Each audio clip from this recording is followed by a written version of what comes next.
Hello everybody, here is MaLish and we welcome you to our second month of the Compagneurs program, and this month's topic are targets and the weekly subtopic long-term versus short-term targets. So as always, we're going to look at it from two different points, because Compagneur is a mixture of company and entrepreneur. So we're going to look at the targets, long-term and short-term, of both when you are in the corporate world, so an employee. That's what Lilli me. is going to talk about, and I'm going to look at the facade of an entrepreneur. So let's go right into it. Let's do it. So when we think about, in an employee context, about long-term and short-term goals related to your career. So what is long and what is short? So from my experience, I always say, if you have specific career targets, look at it in a context of 10 years and also include your private life into it. So where do you want to be in 10 years from now? This is then the long-term goal. And as soon as you have defined it, so where you want to be in 10 years, and it's automatically including your personal life and also your career perspective as well. And after you have this goal of 10 years, you can divide it into different steps of short-term goals. So it could be like 5 years, 3 years, 1 year, and on monthly basis. And this is also an advice from me to review it on a monthly basis as well. So define a yearly topic. Normally you do it together with your managers, and referring to our previous topic, the SMART goals, then you can really have a tool where you can control it and see, am I on track for my career? So for example, if you want to be in an advisory board in 10 years, so what steps do I need to do to get there, as an example? And how about the entrepreneurs? Well, of course, long-term, short-term is relevant also for entrepreneurs. So knowing myself and having gone through this experience, of course, you think short-term, short-term, short-term. You don't know what's going to happen tomorrow. You don't know where the next paycheck, or who's going to actually pay the next paycheck. So you need to be flexible. You need to be always focusing on the short term. But this is, of course, not the whole truth. Any person thinking about starting their own business definitely has a long-term goal in mind, because no one says, I'm going to found a company because next month I want to get that one client. You start your business because you think long-term. So you have to find a long-term, maybe it's not a real target, but it's an idea. You want to have a monetary goal, so you want to make $1 million, or you have an altruistic, you want to help such and such many people in 10 years to become more successful, more influential, whatever. So there is a long-term goal, you just have to admit to it.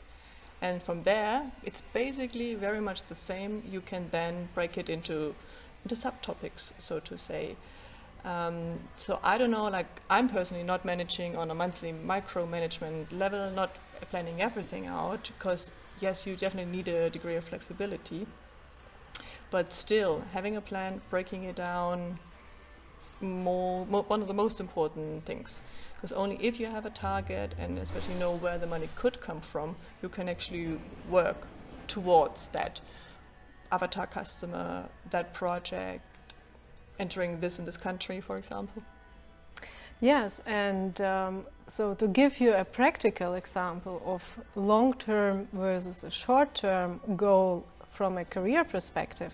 So in my time as a head of a region in sales, I had the opportunity to go to the US and work there for 3 years.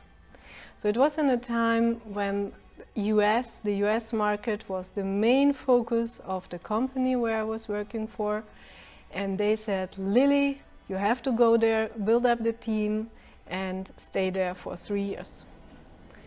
On the one hand, It sounds really exciting, and moving there, having all the advantages of staying in the US and building up teams, of course. But I was having the bigger picture in mind, because my bigger picture, or my 10 years as a long-term goal, there the 3-year US were only a short term. Of course, it would be exciting, and I would have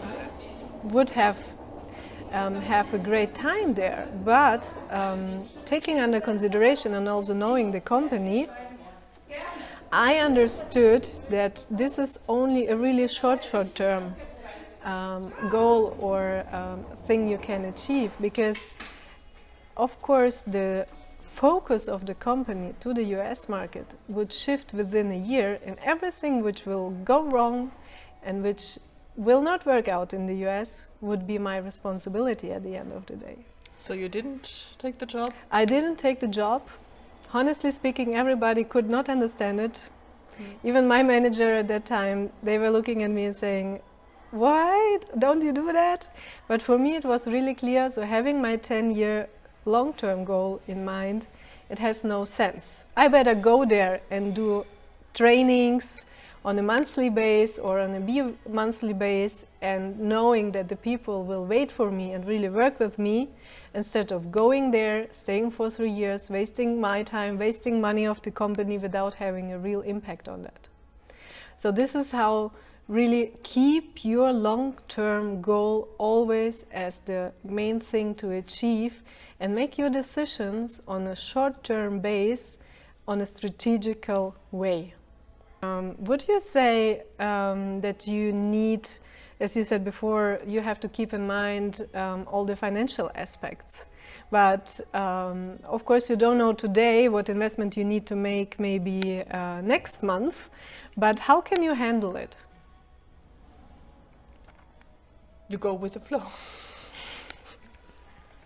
one of the possibilities. Well, always certain things can come up. So once you've covered your basic needs, meaning rent, meaning food, and there's some money left, of course you could invest it into a training course, or maybe you decide to join a direct marketing product sale, because it's low investment, you just need the equipment, and then you can go out there, you have a product that you can actually sell to people. But whether this is a good opportunity and good chance for you to take, or whether your car is going to break down the same moment, this is of course something no one can say. But if you're convinced about taking an example of a direct marketing product, if you are convinced about it, you can make it work. And even if your car breaks down, well, you'll find ways around it. So maybe taking the bus, working even harder to get your first client, your second, your third client, and then maybe getting even more commission. So plenty of ways how it can work, but not taking the investment of the direct marketing. Probably and also your car wouldn't break down, then you might have more money, but if you don't invest it, then you cannot harvest, so to say. And but of course, this is really much what you need to do, especially in the first time. Really think about investing. So taking on new products which make sense, I'd consider investing. Going on a vacation to invest in a new car. In my terminology, this is not investing. This is consuming, because once the vacation is over, if the car is paid, the car even worse. Yeah, like you drive it off the dealer parking lot and it loses half its value. And with the vacation, it's gone. You might be relaxed, but it will not repay in any way. So this is something you need to consider very carefully, short-term base, if you are an entrepreneur. But what unites entrepreneurs and employees, and this is also our advice, first of all, invest in a diary or a journal where you can really track your short-term goals. So it depends what kind of type you are, if you do it on a monthly base, on a weekly base, or on a bi-monthly base, but have it somewhere written and visible every day.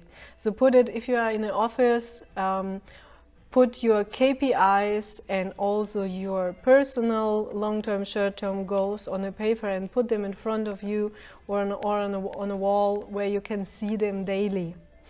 Or as an entrepreneur, have your goals also somewhere visible where you can see them, because visualizing and seeing them all the time helps you also to make the strategical decisions I was talking about before, because only when you have it really all the time visible in front of you, you will be able to decide in a really clever or smart way, so to say.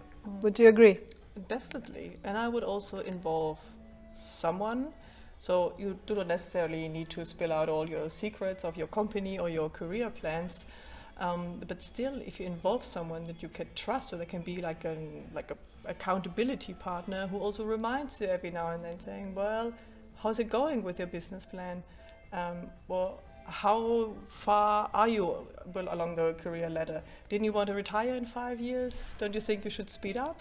Those kind of nice teasing questions from good acquaintances and friends and I'm family, so happy whatever. to have you. Yeah, well, but I'm not nice.